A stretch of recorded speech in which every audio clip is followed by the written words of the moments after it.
Oke, mari saudara sekalian yang sudah bergabung di ibadah online ini, Big Shalom. Seberapapun yang hadir pada malam hari ini, kita tidak melebihi 10 orang mungkin.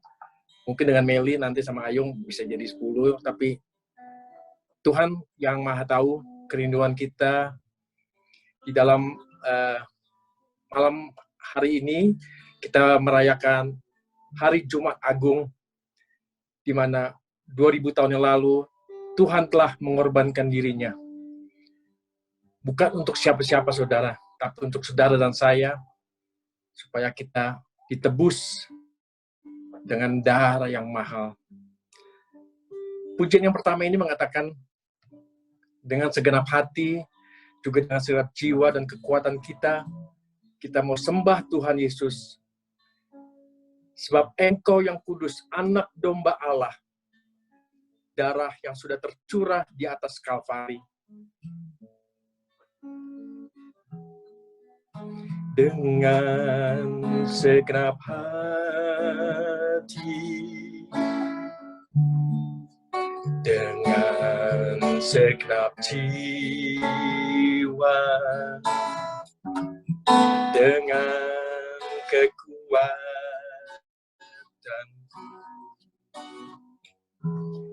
ku sembah Kau Tuhan.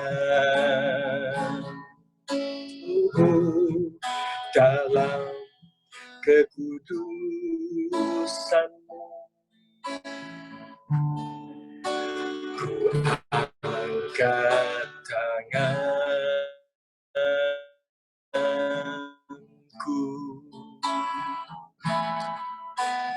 ku rindu selalu dalam hadirat-Mu Tuhan, dalam hadirat.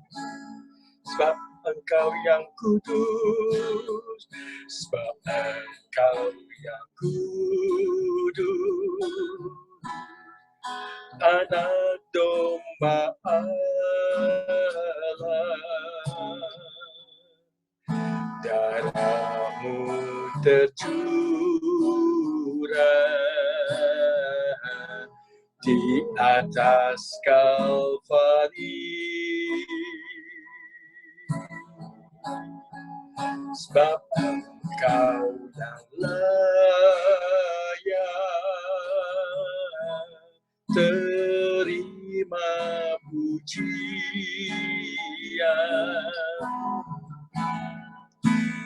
hormat dan kuasa, sekarang dan selamanya. Mari saudara, kita angkat tangan, kita mau sembah Dia sekali lagi. Biarlah di dalam malam hari ini, kita mau angkat pujian ini, jadikan satu pujian doa kita sekalian bersama-sama. Bagaimana Tuhan sudah mengorbankan dirinya untuk mati buat saudara dan saya. Darah yang tercurah, darah yang kudus, anak domba Allah. Dia mati di atas Kalvari. Dengan segenap hati, dengan segenap jiwa, dengan kekuatanku, ku sembah Kau Tuhan. Dalam kekudusan-Mu, dalam kekudusan-Mu, ku angkat tanganku,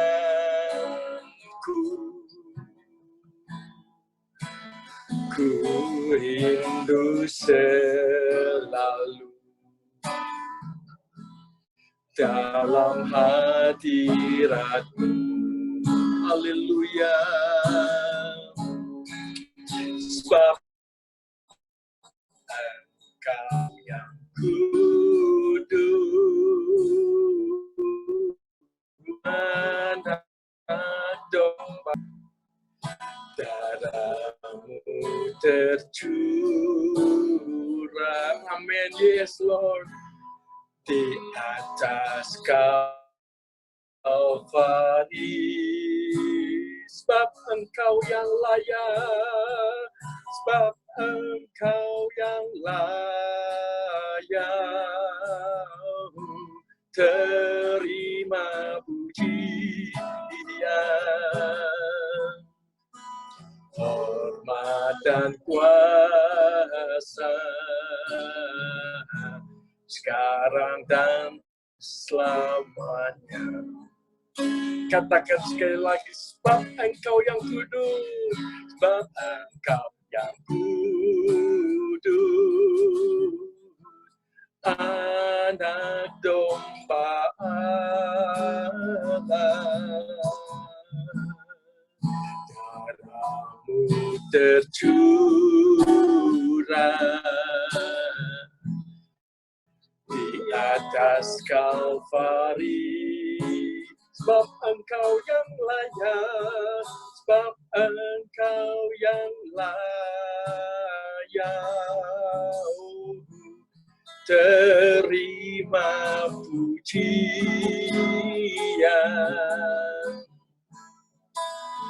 hormat dan kuasa, sekarang dan setelah. Kita mau katakan sekali lagi, sebab Engkau yang kudus, sebab Engkau yang kudus, anak domba Allah,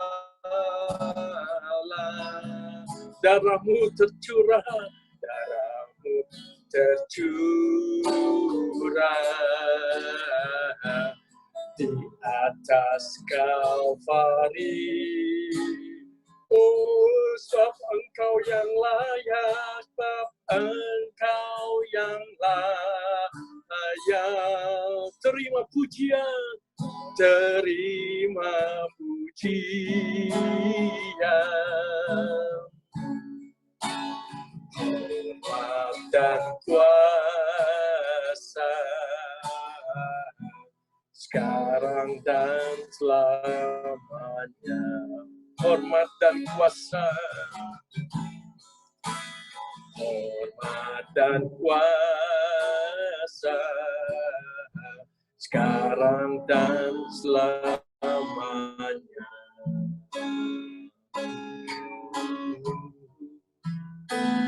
Hormat dan kuasa, sekarang dan selamanya.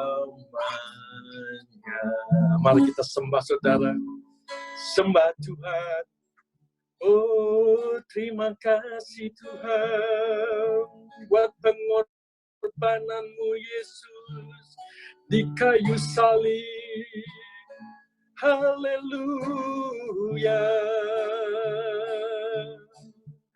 Terima kasih Tuhan, terpujilah namamu. Haleluya. Kami bersyukur Tuhan, kami diselamatkan. Kami bersyukur Tuhan, kami ditebus dengan darah yang mahal. Terima kasih Tuhan buat pengorbananmu. Kami dibayar tunai Tuhan Yesus. Kematianmu yang sungguh mahal harganya Tuhan. Kami bersyukur, kami bersyukur. Haleluya. Terima kasih Tuhan. Segala puji dan syukur. Haleluya. Glory. Inilah merupakan satu doa, ungkapan syukur kami kepadamu Tuhan. Di mana Engkau sungguh mengasihi kami. Engkau mencintai kami umat-Mu Tuhan yang berdosa. Melalui kematian-Mu Tuhan Yesus, kami sudah ditebus dengan harga yang tunai, yang mahal. Biarlah saat ini saatnya kami Tuhan memulihkan hidup kami. Tuhan, lawat kehidupan kami, Tuhan. Supaya hidup kami, Tuhan, sangat berarti bagi Engkau. Tidak kami buang sia-sia waktu berjalan, Tuhan Yesus. Oh Tuhan, di mana saat ini dunia sungguh cekam setiap anak-anak Tuhan dan juga seluruh manusia ada di muka bumi ini. Tuhan, tapi kami anak-anak Tuhan tidak perlu khawatir dan gentar karena Tuhan sudah menebus kami dan darah Yesus telah membasuh kehidupan kami. Kami percaya Tuhan, kami diluputkan Tuhan Yesus. Kami diluputkan dari semua penyakit virus COVID-19 ini Tuhan. Asalkan kami sungguh hidup benar di hadapan Engkau. Kami sungguh berkenan di hadapan Engkau Tuhan. Kami percaya tangan Tuhan memeluk kami, menjangkau kami, memagari kami Tuhan dari segala mara bahaya. Kami percaya itu Tuhan Yesus. Dengan iman Tuhan, dalam malam hari ini, di mana kami boleh mengenang akan kematian-Mu Tuhan. Di 2000 tahun yang lalu, Engkau sudah mati bagi umat manusia. Terima kasih Tuhan, terima kasih. Hanya Kau Tuhan yang ada di hidup kami. Kau berikan hidup yang baru Tuhan, karena darah-Mu menyucikan, memulihkan kami. Terima kasih Tuhan, terima kasih Tuhan Yesus. Malam hari ini kami masih mau menyembah dan meninggikan Engkau sekali lagi Tuhan. Sebelum kami mendengarkan firman-Mu yang akan disampaikan oleh hamba-Mu nanti Tuhan, Pastor Stefanus Jonathan. Tuhan, berkati ibadah kami ini, seberapapun yang mendengar malam hari ini Tuhan melalui online ini. Kami percaya hadirat Tuhan ada di tengah-tengah kami malam hari ini. Terpujilah nama-Mu Tuhan, terpujilah. Mari saudara, kita naikkan pujian yang kedua. Karena salib-Mu, ku hidup. Karena salib-Mu, ku menang. Engkau yang berkuasa, sanggup melakukan mujizat-Mu di dalam kehidupan kami. Hanya Kau Tuhan di hidupku. Kau berikan hidup yang baru. Darah-Mu menyucikan, pulihkan hatiku. Ku nyatakan Kaulah segalanya. Engkaulah sumber pengharapan. Engkaulah sumber pengharapan. Kuasa-Mu sanggup menyembuhkan. Kuasa-Mu sanggup menyembuhkan. Jiwaku pun berserah hanya kepada-Mu. Yesus, Kaulah segalanya. Karena salib-Mu Tuhan, karena salib-Mu ku hidup. Karena salib-Mu ku menang. Engkau yang berkuasa, sanggup untuk melakukan mujizat-Mu. Karena salib-Mu ku menang. Karena salib-Mu ku hidup. Engkau yang berkuasa, sanggup untuk melakukan mujizat-Mu di hidupku. Mari saudara, kita angkat pujian sekali lagi dengan iman. Katakan, hanya Kau Tuhan di hidupku. Kau berikan hidup yang baru. Kau berikan hidup yang baru. Darah-Mu menyucikan. Darah-Mu pulihkan hatiku. Katakan Kaulah segalanya. Engkaulah sumber pengharapan. Engkaulah sumber pengharapan. Kuasa-Mu sanggup menyembuhkan. Kuasa-Mu sanggup menyembuhkan. Jiwamu pun berserah hanya kepadamu. Jiwaku pun berserah hanya kepadamu. Yesus, Kaulah segalanya. Yesus, Kaulah segalanya. Karena salib-Mu, karena salib-Mu, ku hidup. Karena salib-Mu, ku menang. Engkau yang berkuasa, sanggup untuk melakukan mujizat-Mu. Karena salib-Mu, ku hidup. Karena salib-Mu, ku menang. Engkau yang berkuasa, sanggup untuk melakukan mujizat-Mu. Karena salib-Mu, ku hidup. Karena salib-Mu, ku menang. Engkau yang berkuasa, sanggup untuk melakukan mujizat-Mu di hidupku.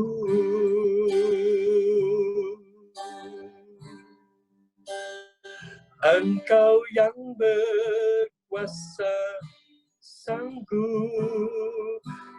Engkau yang berkuasa, sanggup. Engkau yang berkuasa, sanggup untuk melakukan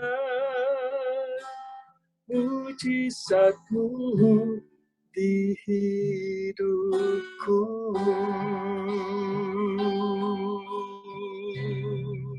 Terima kasih Tuhan. Kami imani Tuhan, Engkau yang sanggup melakukan mujizat. Tidak ada nama lain selain nama Yesus yang berkuasa. Engkau yang berkuasa sanggup untuk melakukan mujizat-Mu Tuhan. Segala roh kekhawatiran, segala roh ketakutan Tuhan, Engkau angkat dari kehidupan kami Tuhan.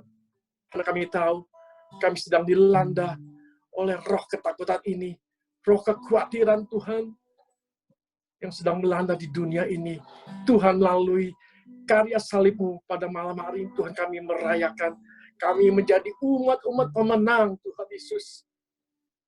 Kami umat-umat pemenang. Kami mengatasi semua COVID-19 ini bersama dengan Engkau, Tuhan.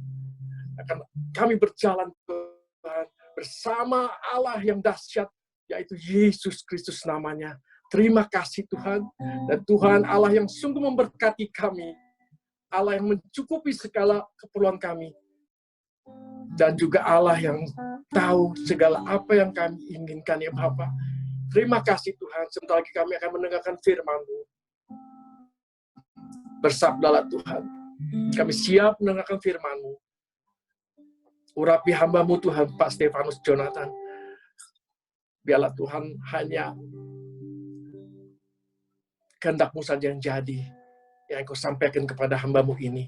Sampaikan isi hati-Mu Tuhan kepada kami sekalian malam hari ini. Di dalam nama Tuhan Yesus kami berdoa. Mari semua katakan, amin. Amin.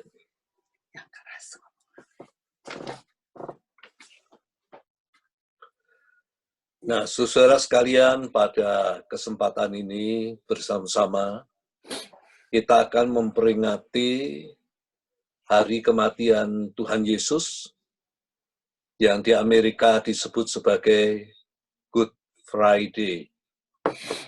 Nah, kenapa kematian Yesus disebut Good Friday dan bukan bukan Bad Friday, karena salah satu alasan yang bisa diterima adalah karena penderitaan dan kematian Yesus adalah puncak rencana Allah bagi kita untuk menyelamatkan umatnya dari dosa-dosa mereka. Bukankah kematian Yesus mendatangkan kebaikan bagi kita? Dan Jumat Agung di dalam bahasa Indonesia bisa kita sebut sebagai Good Friday. Itulah istilah yang digunakan di Amerika. Nah, di dalam bagian ini, saudara sekalian, kita akan membaca bersama-sama dari Kitab Injil Yohanes pasal yang ke-19, ayat ke-28 dan ayat yang ke-30. Jadi di dalam Yohanes pasal yang ke-19 ayat 28 sampai 30. Dikatakan sesudah itu karena Yesus tahu bahwa segala sesuatu telah selesai, berkatalah ia supaya genaplah yang ada tertulis dalam kitab suci, aku haus. Di situ ada suatu bekas atau suatu wadah penuh anggur asam, maka mereka mencucukkan bunga karang yang telah dicelupkan dalam anggur asam pada sebatang hisop atau tongkat hisop, lalu mengunjukkannya ke mulut Yesus. Sesudah Yesus meminum anggur asam itu, berkatalah ia, sudah selesai. Lalu ia menundukkan kepalanya dan menyerahkannya nyawanya itu. Nah, di dalam bagian ini, saudara sekalian, Yohanes mengisahkan tentang kematian daripada Tuhan Yesus Kristus. Bagaimana Pilatus yang menjadi wali negeri atau governor menyerah kepada tuntutan mayoritas rakyat yang bermaksud untuk membinasakan dan menyalibkan Yesus. Pilatus mengabulkan permintaan mereka, walaupun tidak mendapati kesalahan Yesus, karena takut menimbulkan kemarahan orang banyak, sehingga keadaan tidak terkendali. Apakah ia gubernur yang baik? Atau gubernur yang buruk? Nah, seringkali terjadi orang yang tak bersalah divonis bersalah karena desakan banyak orang. Dan tidak lagi berdasarkan keadilan. Akhirnya, Yesus disalibkan di Golgota. Ia disalibkan di tengah-tengah dua salib daripada penjahat-penjahat yang mengapit baik di kiri maupun di kanannya. Apa yang dapat kita pelajari di dalam bagian ini adalah dua hal. Yang pertama, beratnya penderitaan Yesus. Beratnya penderitaan Yesus dinyatakan di dalam kata-kata aku haus. Itu yang pertama. Aku haus dicatat di dalam kitab Injil Yohanes menggenapi nubuatan di dalam perjanjian lama. Dapat disimpulkan semua yang Allah katakan atau janjikan pasti digenapi karena ia berkuasa menggenapinya. Mari kita lebih dulu merenungkan kembali yang dialami Yesus menurut 4 Injil. Yesus mengalami tuduhan-tuduhan palsu yang ditimpahkan, lalu kemudian ia dihujat, dia diludahi, dia ditinju, dipukul, diolok-olok, disesah atau dicambuk, hingga berdarah-darah, dikenakan mahkota duri, yang menurut beberapa orang mengatakan bahwa mahkota ini dibuat lingkarannya kecil. Tidak ukuran kepala daripada Tuhan Yesus Kristus. Supaya apa? Supaya dapat ditekan masuk ke kepalanya. Dan apa akibatnya? Duri melukainya, sehingga darah mengalir dari kepalanya. Dan belum cukup kesengsaraan Tuhan Yesus, ia dipaku tangan dan kakinya di kayu salib. hingga darah tercurah dari salib. Semua bagian tubuhnya berdarah. Inilah penderitaan yang dialami oleh Yesus sebelum mati. Sehingga ia mengatakan, aku haus. Beratnya penderitaan Yesus diungkapkan juga melalui kata-kata di dalam Matius 27 ayat yang ke-46, dikatakan kira-kira jam 3, berserulah Yesus dengan suara nyaring, Eli, Eli, lama sabachthani, yang merupakan bahasa Aram yang dipakai pada saat itu, artinya Allahku, Allahku, mengapa engkau meninggalkan aku? Kata-kata ini menyatakan betapa beratnya penderitaan. Kalau kita mengalami hal itu, pasti marah sama Tuhan. Dan akan meninggalkan Tuhan. Tidak mau lagi melayani Tuhan. Bahkan kita akan mencari orang-orang yang pintar, yang mampu menolong kita. Walaupun mengeluh karena beratnya penderitaan, Yesus tidak lari dari tugas Bapa yang harus diselesaikan. Bisa kita teladani Yesus yang melakukan kehendak Bapa, walaupun menghadapi situasi apapun juga, dan tidak menyerah.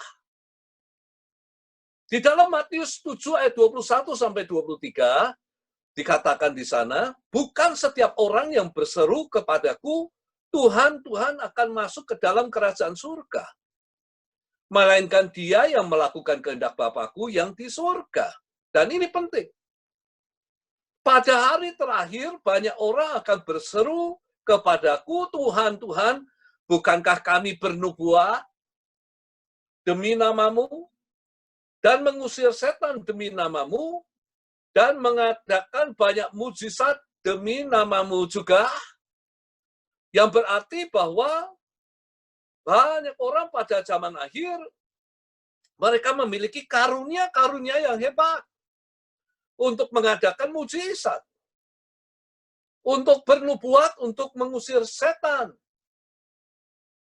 Pada waktu itulah aku akan berterus terang kepada mereka dan berkata, aku tidak pernah mengenal kamu.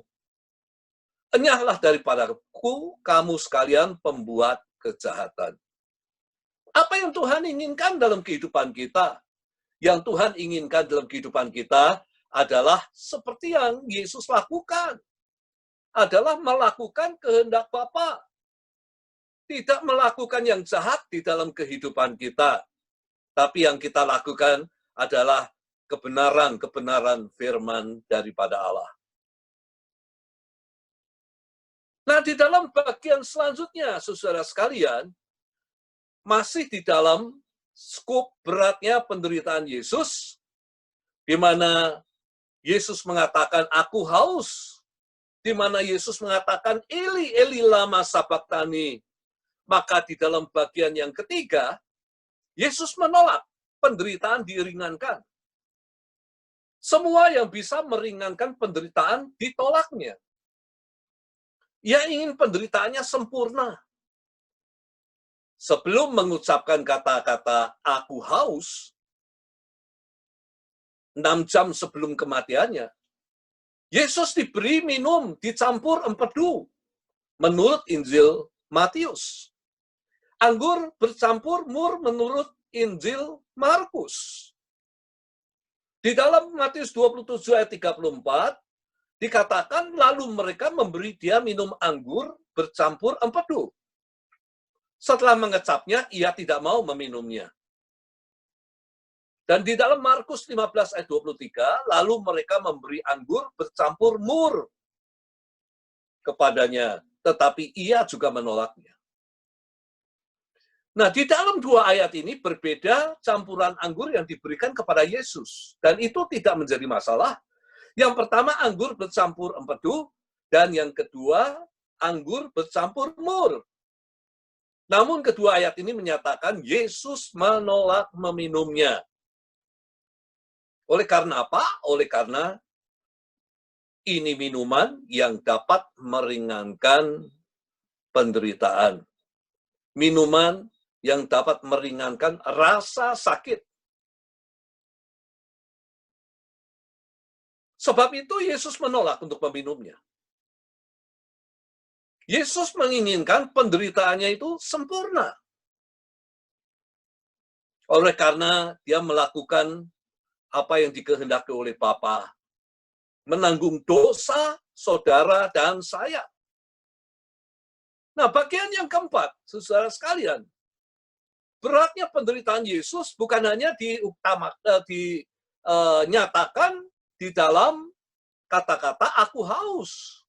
Bukannya hanya dinyatakan di dalam kata-kata Eli, Eli lama sabachthani, penderitaan Yesus yang tidak mau diringankan oleh apapun juga, maka di dalam bagian yang keempat, Yesus kuat menanggung penderitaan, ternyata, saudara sekalian. Saya percaya bahwa Yesus kuat menanggung penderitaan karena telah mempersiapkan diri sebelum mengalami penderitaan, sehingga kuat menghadapinya, kuat untuk menanggungnya. Kita hanya menjumpai hal itu di dalam kitab Injil Lukas. Di dalam Lukas pasal 22 ayat yang ke-43, dan ini menceritakan bagaimana sebelum penderitaan dimulai, Yesus tahu bahwa dia harus masuk ke Yerusalem untuk menderita dan untuk mati, menanggung dosa-dosa umat manusia. Maka di dalam Lukas 22 ayat 43, di Taman Getsemani, ia berdoa. Dia mempersiapkan kesengsaraan dan kematiannya di dalam doa. Dan apa yang dikatakan dalam Lukas 22 ayat 43, maka seorang malaikat dari langit menampakkan diri kepadanya untuk memberi kekuatan kepadanya. Jadi di dalam doa itu ada kekuatan, mendatangkan kekuatan untuk menghadapi situasi apapun juga. Sebab itu perlu, saudara sekalian, saudara dan saya hidup di dalam doa. Supaya di dalam keadaan apapun juga, kita mampu bertahan. Kita mampu menghadapinya. Dan kita tidak menjadi lemah dan kalah di dalam menghadapi segala sesuatu yang ada di hadapan kita. Nah, baru setelah 6 jam tergantung di kayu salib, kali ini Yesus benar-benar merasakan haus. Kalau sebelumnya Yesus tidak merasakan haus, tapi kali ini benar-benar Yesus merasakan haus. Aku haus. Lalu serdadu-serdadu memberikan anggur asam. Dan kali ini Yesus meminumnya. Bukan karena untuk meringankan penderitaannya, tetapi ia merasa penderitaannya sudah cukup dan sempurna. Ia meminum anggur asam yang diberikan karena kekuatannya sudah habis. Dan akan segera mengembuskan nafas. Kali ini ia minta minum, aku haus. Ia membutuhkan kekuatan terakhir untuk mengatakan, sudah selesai. It is finished. Dan ia menyerahkan nyawanya. Yesus telah menderita dan mati bagi kita.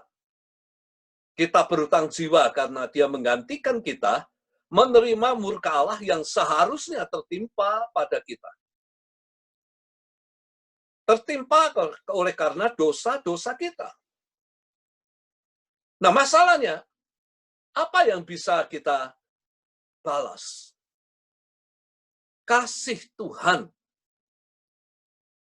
yang sudah dinyatakan dan diberikan kepada kita. Ia mati ganti kita. Apa yang dapat kita lakukan bagi Tuhan?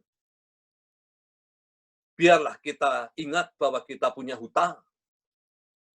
Jangan lupa membayar hutang jiwa kita kepada Tuhan. Jangan salibkan Tuhan untuk kedua kalinya dengan kehidupan kita yang tidak benar. Cukuplah satu kali penderitaan dan kematian Tuhan kita, Yesus Kristus, karena dosa-dosa kita. Yang kedua, kalau bagian yang pertama, itu mengkisahkan beratnya penderitaan Yesus, maka bagian yang kedua menyelesaikan tugas Bapa. Sudah selesai. Merupakan kata-kata yang diucapkan oleh Yesus sebelum menghembuskan nafasnya. Dan ada dua hal yang hendak saya bahas pada kesempatan ini. Yang pertama, pekerjaan sudah diselesaikan di kayu salib. Kehendak Bapa telah diselesaikan. Ia telah mati untuk membebaskan kita manusia dari dosa-dosa kita. Yesus telah membayar mahal dan lunas harga penebusan dosa manusia, yaitu melalui kematiannya di kayu salib. Kita menjadi merdeka. Karena Yesus yang memerdekakan kita. Di dalam Yohanes 8 ayat 36, jadi apabila anak itu memerdekakan kamu, kamu pun benar-benar merdeka. Sekali lagi Yohanes 8 ayat 36, jadi apabila anak itu memerdekakan kamu, kamu pun benar-benar merdeka. Bila orang telah dimerdekakan dari dosa, tentunya dia diselamatkan dari penghukuman daripada Allah. Karena hanya dosa yang menyebabkan vonis penghukuman Allah, yaitu kebinasaan di dalam tasik api yang bernyala-nyala.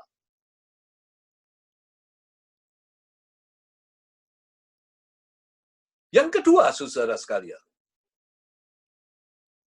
kalau yang pertama, kata sudah selesai, menjelaskan pekerjaan yang sudah diselesaikan di kayu salib, maka yang kedua, pekerjaan dimulai dari kayu salib. Ini mungkin aneh. Yang pertama, selesai berarti bahwa pekerjaan sudah diselesaikan di kayu salib. Namun bagian yang kedua, itu adalah pekerjaan dimulai dari kayu salib. Pekerjaan apa yang dimulai dari kayu salib? Nah, salib Yesus ternyata bukan berakhir dengan kematian Yesus. Tidak sama sekali. Tetapi menjadi awal daripada pekerjaan yang harus dimulai oleh orang-orang yang percaya. Yang pertama, beritakan salib Yesus. Beritakan salib Yesus. Supaya orang-orang percaya kepada Yesus yang telah mati menanggung dosa dan menyelamatkan manusia daripada penghukuman Allah yang kekal. Ini tugas yang harus diselesaikan oleh gereja sebelum Yesus datang kembali. Dan di dalam Roma 10 ayat 14 dikatakan, tetapi bagaimana mereka dapat berseru kepadanya? Bagaimana mereka dapat berseru kepadanya jika mereka tidak percaya kepada Dia? Jadi orang yang tidak percaya nggak bisa berseru kepada Tuhan. Dan bagaimana mereka dapat percaya kepada Dia jika mereka tidak mendengar tentang Dia? Bagaimana bisa percaya? Kalau mereka tidak mendengar tentang Yesus, bagaimana mereka mendengar tentang Dia jika tidak ada yang memberitakannya? Ini yang menjadi masalah. Kita ingin orang-orang percaya, tetapi kita tidak mau memberitakan tentang salib daripada Tuhan Yesus Kristus, di mana dosa-dosa manusia sudah dipakukan, sudah ditanggung di atas kayu salib. Nah, kita memiliki tugas. Ini yang harus dimulai daripada salib Yesus. Kita harus memberitakan berita tentang salib Yesus.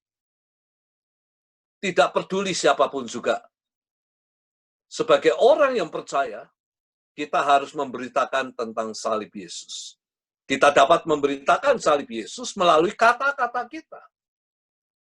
Tetapi jangan lupa kita dapat memberitakan salib Yesus melalui perbuatan kita.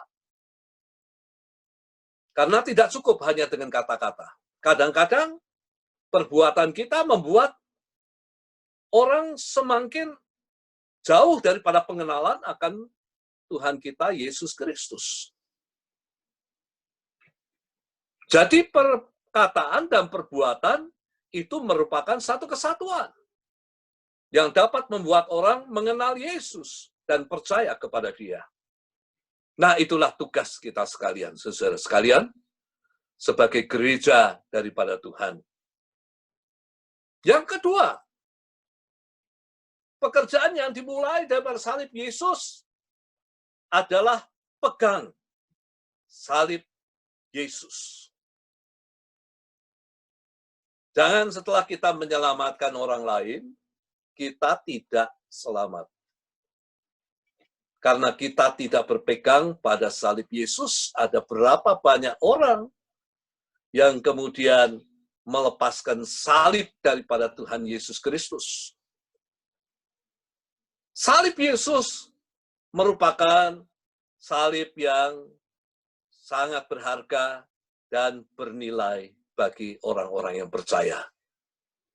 Karena pada salib itu darah mengalir. Darah yang memiliki kuasa untuk memberi pengampunan, memberi kita keselamatan, dan memberi kita perlindungan, bahkan memberi kita kesembuhan. Pegang salib daripada Tuhan Yesus Kristus. Jangan kita melepaskan iman percaya kita kepada Yesus yang tergantung di atas kayu salib. Salib menjadi lambang hukuman mati, olok-olokan, bahkan bulian oleh orang-orang yang tidak mengenal Yesus. Tapi sekali lagi, salib itu bagi kita sangat berharga dan sangat bernilai. Ada satu pujian, saudara sekalian, yang pada saat ini mengungkapkan bagaimana kita harus memegang salib daripada Tuhan Yesus Kristus. Pujian ini sebuah pujian him, tapi kata-kata pujian ini sangat indah sekali. Aku percaya di suatu bukit yang bernama Bukit Kalvari atau Mount Kalvari. Dan saya akan percaya apapun harganya. Dan bila waktu itu sudah tiba di mana bumi ini tidak ada lagi, aku tetap bersandar pada salib yang kasar itu. Mungkin kalau ada yang bisa menyanyikan, kita akan menyanyikan di dalam bahasa Inggris dan di dalam bahasa Indonesia.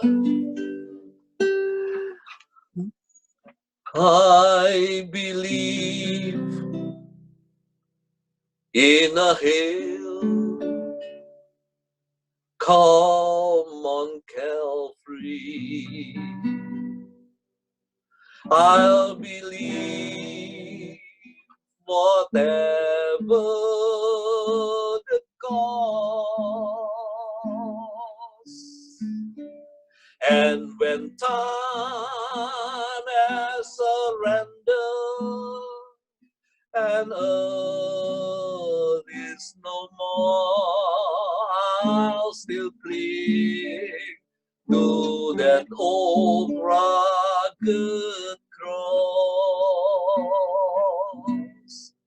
I'll believe in a hill called Mount Calvary. I'll believe whatever the cost.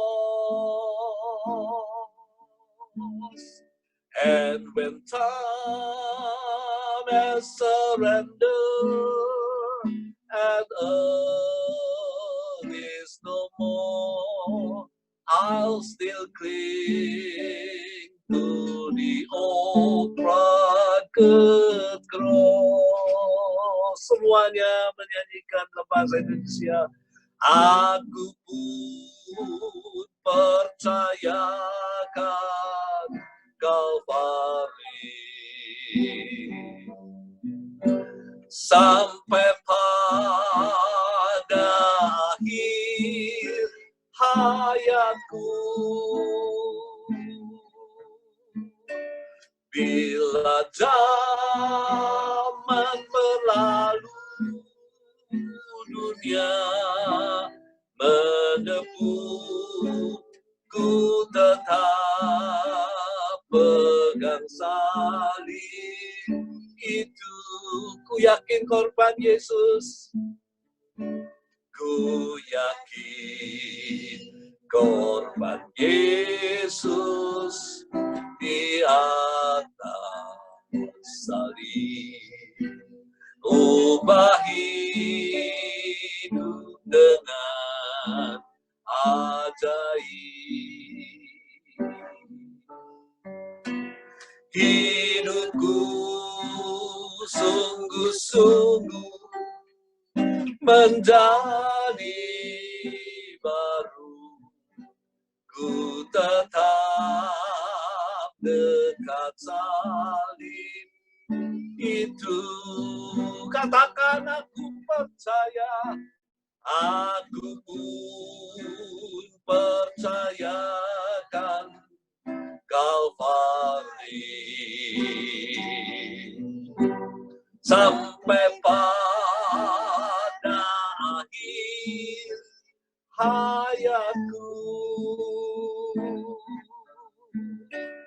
Bila zaman berlalu, dunia menepu, ku tetap pegang salib itu. Katakan aku pun percaya, aku pun percaya dan Kalvari sampai pada akhir hayatku. Bila zaman berlalu, dunia menepu, ku tetap pegang salib itu. Bila zaman berlalu,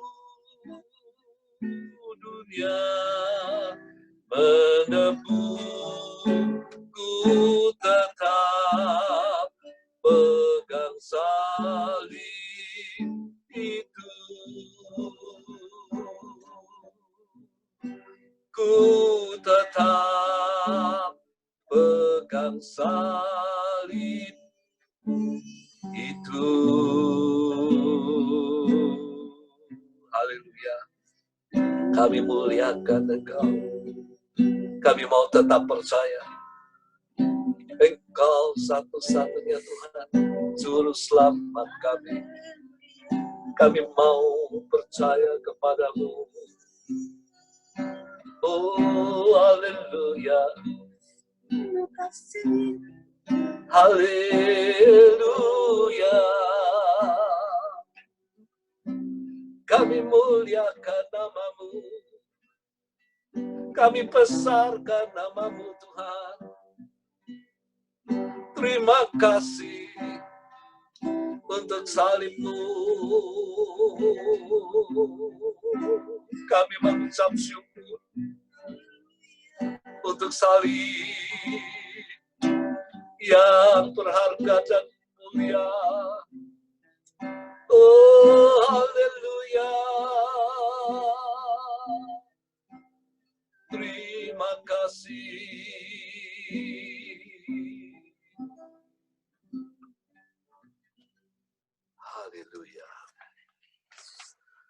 Nah, saudara-saudara sekalian, saya akan teruskan. Pekerjaan yang dimulai dari kayu salib. Yang pertama, beritakan salib Yesus. Yang kedua, pegang salib itu dan jangan lepaskan. Yang ketiga, teladani memikul salib. Yesus memikul salib.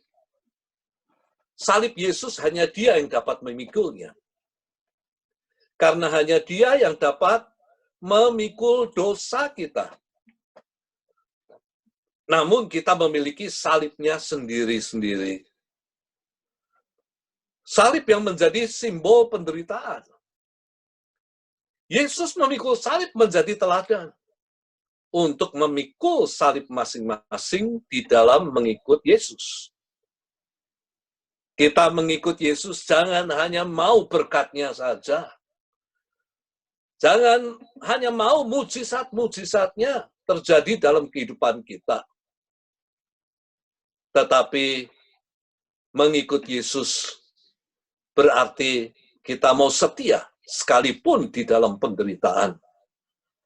Sekalipun kita sakit. Sekalipun kita kehilangan pekerjaan pada saat ini. Sekalipun kita nggak mempunyai uang. Tetaplah setia.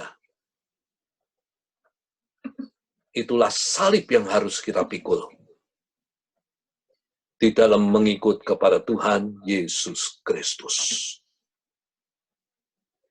Kita harus setia di dalam penderitaan, di dalam keadaan baik atau tidak baik, dalam suka atau duka, di dalam kesehatan atau kesakitan, dan penderitaan, oleh karena kita mengatakan tidak kepada keinginan daging kita, yang selalu keinginannya berseberangan dengan kehendak daripada Allah. Itulah salib yang harus kita pikul bersama-sama sebagai pengikut-pengikut Tuhan Yesus. Ingatlah di dalam Matius 16, di dalam ayat 24, maka di situ dikatakan bahwa pengikut Yesus itu harus menyangkal diri, mengatakan tidak kepada keinginan daging, kepada semua keinginan yang berseberangan dengan kehendak daripada Allah. Dan memikul salibnya masing-masing. Bahkan, sekalipun yang datang di dalam kehidupan kita, Tuhan izinkan penderitaan, kita tetap akan setia kepada Tuhan.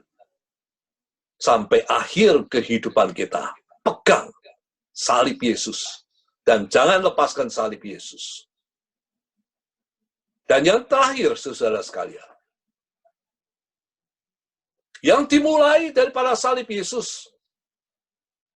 Bukan hanya mengenai memberitakan salib, memegang salib Yesus, meneladani memikul salib, dan yang terakhir adalah ingat salib Yesus.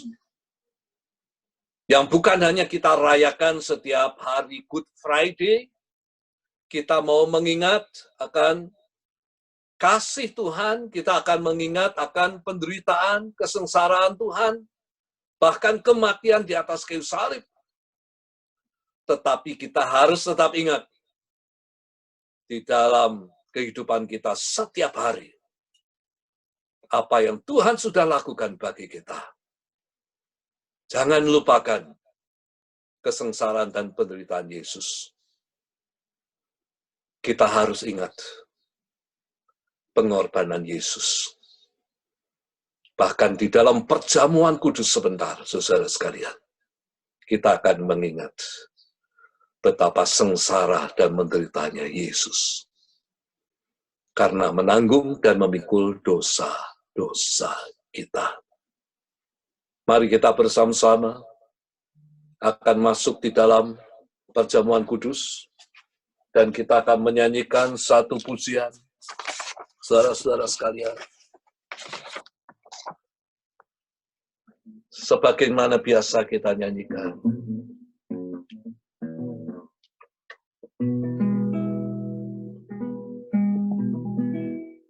Ingat Yesus di Golgota. Ingat Yesus di sengsara. Ingat Yesus pikul dosa kita. Ingat Yesus di Golgota. Semuanya nyanyikan. Ingat Yesus di Golgota. Ingat Yesus di sengsara.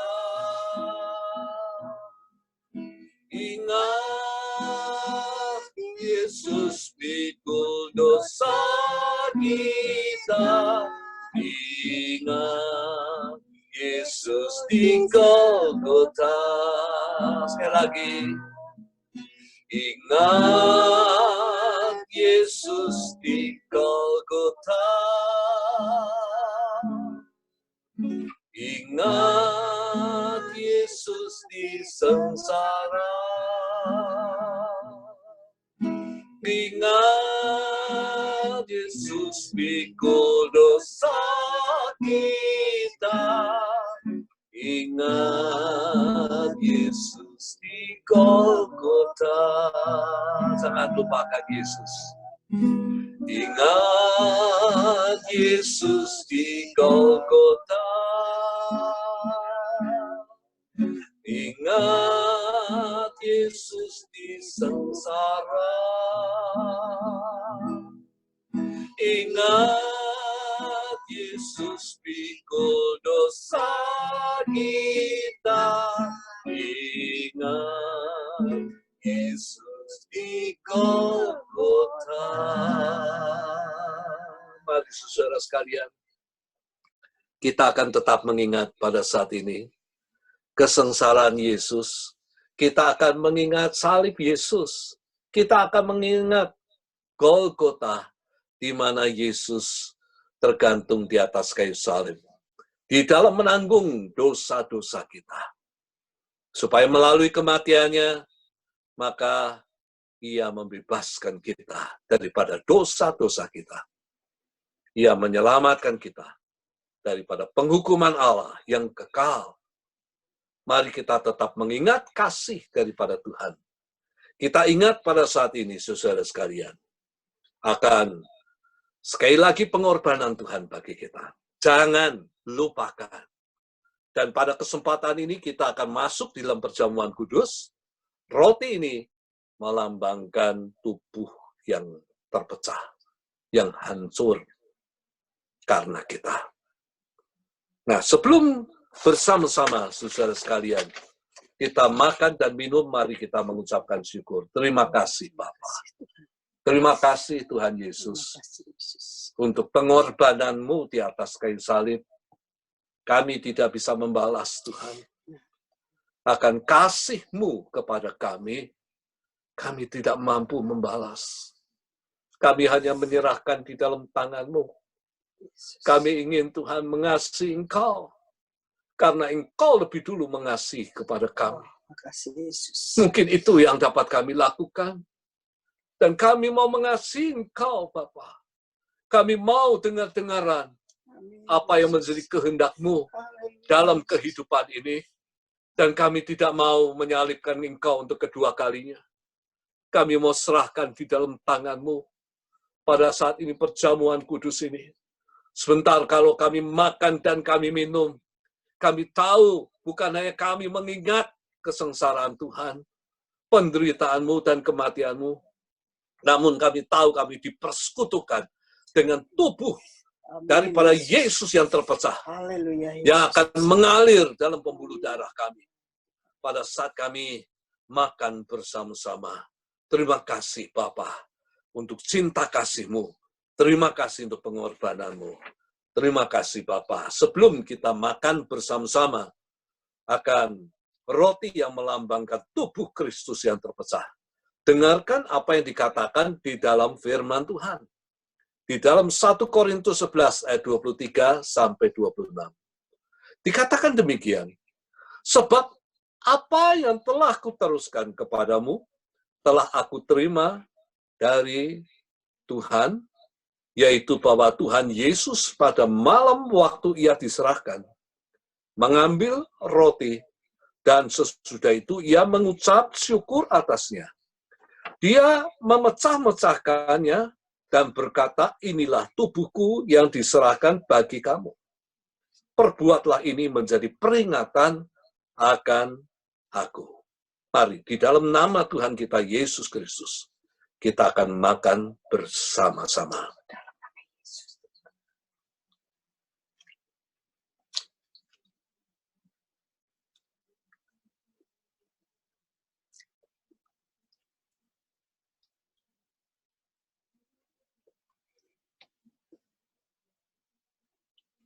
Mari kita angkat cawan anggur ini tinggi-tinggi. Dan sebelum kita minum bersama-sama, ucapkan syukur. Sebentar engkau dipersekutukan dengan darah daripada Tuhan Yesus. Dan biarlah kuasa darah Yesus mengalir dalam kehidupan kita. Mungkin engkau lemah, dan biarlah kuasa darah ini yang akan memberikan kekuatan yang baru. Mungkin engkau sakit, kuasa darah ini yang akan menyembuhkan.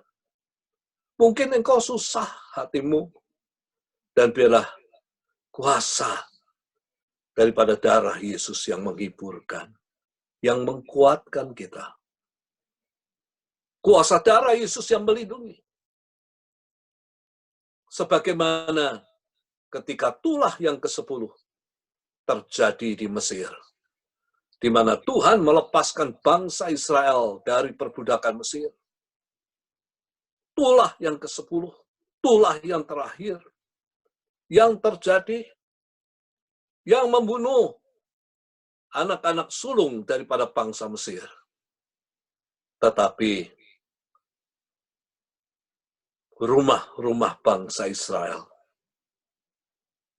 Tuhan lewat dan melewati rumah-rumah itu. Orang-orang Israel selamat. Oleh karena ada tanda darah di ambang pintu rumah mereka. Sesuai dengan yang diperintahkan Tuhan.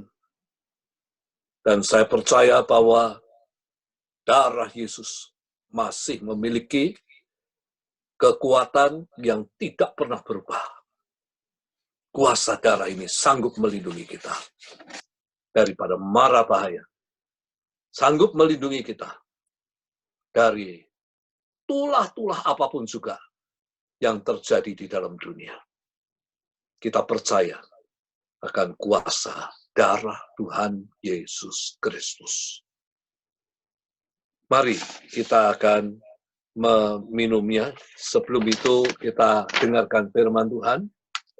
Mengenai cawan ini dikatakan, demikian juga ia mengambil cawan, sesudah makan lalu berkata, cawan ini adalah perjanjian baru yang dimeteraikan oleh darahku.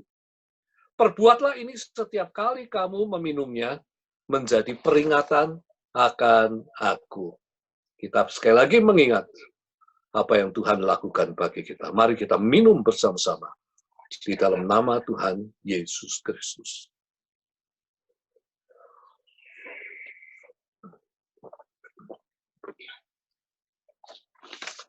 Kami mengucapkan syukur Bapa. Kami boleh mengingat akan penderitaan kesengsaraanmu bagi kami.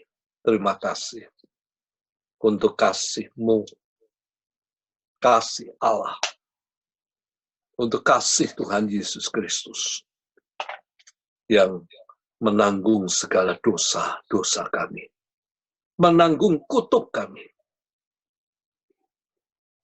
supaya melalui kematian-Mu, maka kami memperoleh pengampunan. Dan kutuk itu sudah dirubah menjadi berkat bagi setiap orang yang percaya kepada Engkau. Terima kasih, Bapak. untuk perjamuan kudus, dan kami percaya bahwa kuasa perjamuan ini akan mengalir dalam kehidupan kami. Kuasa daripada darah Yesus yang akan memulihkan kami. Kuasa darah-Mu yang akan memberkati kami sekalian. Terima kasih Bapa untuk kesempatan saat ini. Kami mau menyerahkan saat ini untuk saudara-saudara kami mau serahkan di dalam tangan-Mu, dan biarlah Tuhan, Engkau memberkati saudara-saudara kami, hiburkan kalau ada yang susah, ada yang sedih, oleh karena tidak bisa keluar rumah, kehilangan pekerjaan, dan lain sebagainya. Kami pun percayakan mereka dalam tangan Tuhan. Engkau, Yehova Jireh, Engkau yang mampu Tuhan untuk menolong anak-anak-Mu sekalian, untuk memberikan kesabaran kepada kami, supaya kami boleh bersabar menantikan pertolongan daripada Tuhan. Karena pertolongan-Mu tidak pernah terlambat bagi kami. Terima kasih Bapa. Kami mau serahkan dalam tangan Tuhan.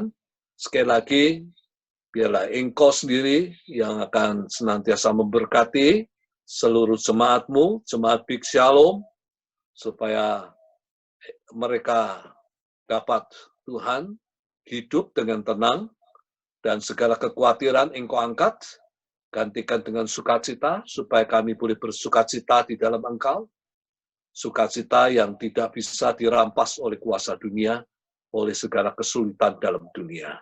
Terima kasih Bapa. Dan kami doakan juga saat ini untuk wabah COVID-19 Tuhan, kalau pada saat ini kami bersama-sama menanti-nantikan, kami bersama-sama merendahkan diri di hadapan-Mu, karena kami tahu melalui COVID-19 ini, maka Engkau sendiri memiliki rencana supaya kami boleh merendahkan diri, supaya kami boleh memohon pertolongan daripada Tuhan, mengakui segala dosa kami, supaya kami boleh mengatakan kepada Engkau bahwa kami tidak mampu berbuat apa-apa tanpa Tuhan. Kami mau serahkan di dalam tangan-Mu Bapa. Dan biarlah Engkau tolong Bapa. Tolonglah Bapa. Pemerintah baik, kami doakan untuk Amerika dan untuk Indonesia, negara asal kami, tolonglah Bapa. Supaya Tuhan memberikan jalan keluar. Kami percaya di dalam menghadapi jalan yang buntu sekalipun, Engkau adalah jalan keluar bagi kami Bapa. Sesuai dengan firman-Mu yang mengatakan bahwa aku inilah jalan kebenaran dan hidup. Tidak ada seorang pun yang sampai kepada Bapa kecuali melalui aku. Engkaulah jalan. Kami serahkan di dalam tangan-Mu. Tolong juga pada saat ini Bapa, pada kesempatan ini juga kami berdoa untuk Amerika, Indonesia dan Amerika, kami mau serahkan di dalam tangan Tuhan. Di mana kami tinggal saat ini, dan biarlah Tuhan juga menolong Bapa.